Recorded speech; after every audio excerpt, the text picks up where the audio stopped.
If you like this video, don't forget to subscribe, like, share, and comment.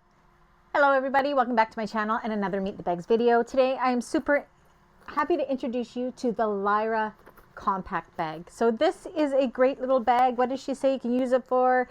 As a bag pal, so as a storage bag in your purse, for your mouse, phone, charger, lip balm, hair clips, and little things, helping you stay organized. So it could be like a pencil case, it could be like a storage cube in your packing. So many things you can do with this. I just love it. It's so little and compact. Let me show you some of the amazing features of this bag.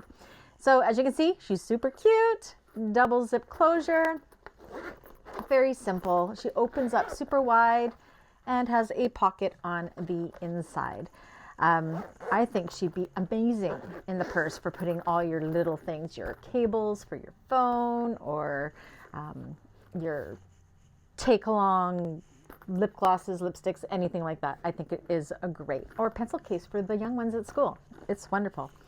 Anyways, if you are one of my clients and you'd like to order one of these, you know what to do. All my information is down below. And if you're part of the bag makers community, there is a tutorial on this. If it's not up yet, it will be up shortly.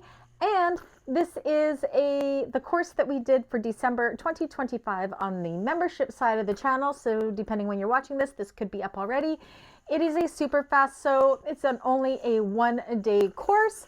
So super happy to share that with all of you. So that information is down below on how to join there as well. Anyways, until the next one, I'll see you guys again. Bye.